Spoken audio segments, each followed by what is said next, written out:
En 1938, c'est à la France que revient l'honneur d'organiser cette 3e Coupe du Monde. À Paris, les membres de la Fédération internationale de football, qui représente 50 nations, sont réunis. Les éliminatoires eurent lieu à travers le monde pour désigner les 16 équipes qui disputeraient en France la phase finale.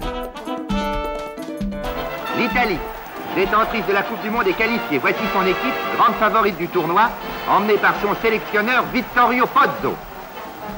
Et voici les Brésiliens dont l'équipe est inconnue en France, venus en Europe avec le désir de prouver la supériorité du football sud-américain. Sont également qualifiés Pologne, Hollande, Tchécoslovaquie, Norvège, Belgique, France, Allemagne, Suisse, Hongrie, Inde néerlandaise, Cuba, Roumanie, Suède. Symbole d'un football d'une autre époque, la période qui précède un match est souvent consacrée à la détente. À Chantilly, Delfour et Aston sont les pêcheurs les plus assidus. D'autres joueurs préfèrent le tennis. Et les méridionaux de l'équipe se retrouvent naturellement à la pétanque. Le massage, par contre, est déjà très apprécié. D'ailleurs, dans notre temps, on ne parlait pas de pression. Hein. Ça veut dire... Le 4 juin 1938, la France débute sa Coupe du Monde contre son voisin belge. Une nation affrontée déjà une bonne trentaine de fois depuis 1904, avec des fortunes très diverses. Comme en 1934, cette Coupe du Monde est à élimination directe et les Français n'ont pas le droit à l'erreur devant leur public. Dès la première minute, Émile Vénant ouvre la marque. Les Français mis en confiance par ce premier but sont intraitables et doublent la mise 10 minutes plus tard par Jean Nicolas.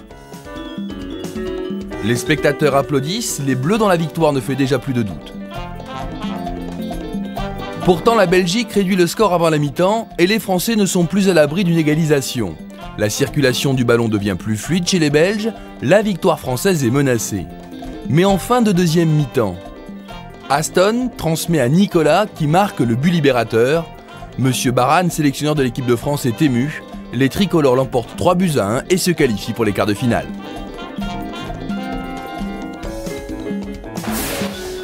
En quart de finale, près de 60 000 spectateurs ont pris d'assaut le stade Yves du Manoir de Colombes dans l'espoir de voir le petit poussé français triompher de l'ogre italien. Il n'en fut rien. Les Italiens, tous de noir vêtus, se montrant assez largement supérieurs à l'équipe de France. La première action de la partie est d'ailleurs à l'avantage de la Squadra Azzurra, mais Di Lorto, le gardien français, capte le ballon. La foule est anxieuse, nouvelle construction italienne.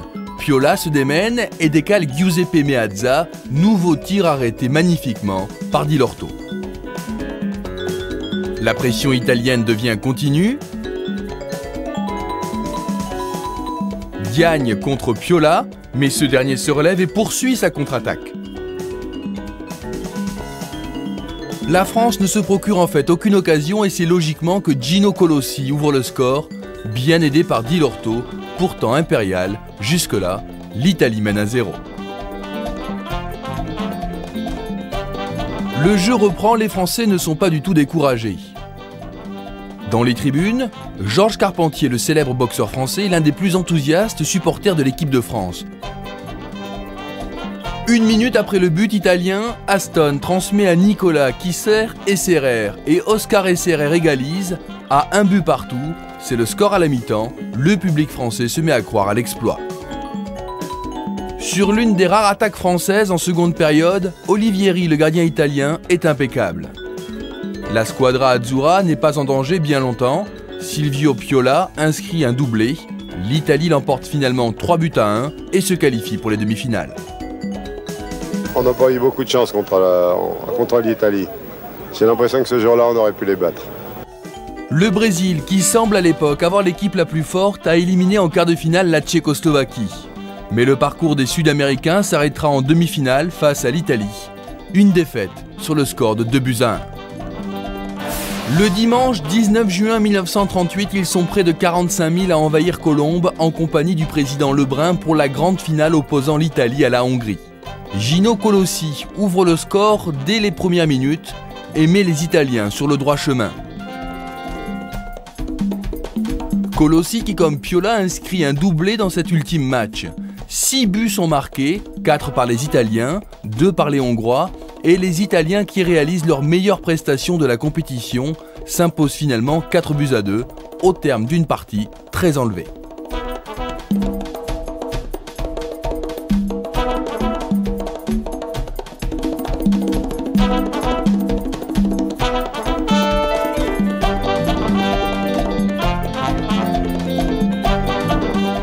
L'Italie conserve son titre, Silvio Piola devient la nouvelle idole de l'Italie, tout comme Giuseppe Meazza qui reçoit, des mains de Jules Rimet, le trophée de la victoire aux ailes d'or et la Coupe du Monde reprend le chemin de Rome. Ah, voilà le meilleur moment de la Coupe. Nous venons de battre la Hongrie et nous nous embrassons au milieu du terrain. J'avais maigri de 7 kilos. 7 kilos. Entre le début de la Coupe et la fin de cette partie. Comme l'Uruguay en 1930 ou comme l'Italie en 1934, l'équipe de France n'a pas pu gagner sa coupe, comme le veut la tradition.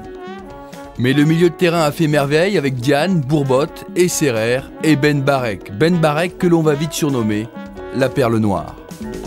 Ce sont là les derniers grands moments de football avant que la guerre n'éclate. Les meilleurs joueurs vont revêtir comme les autres l'uniforme et la Coupe du Monde ne sera plus disputée pendant 12 ans, jusqu'à 1950.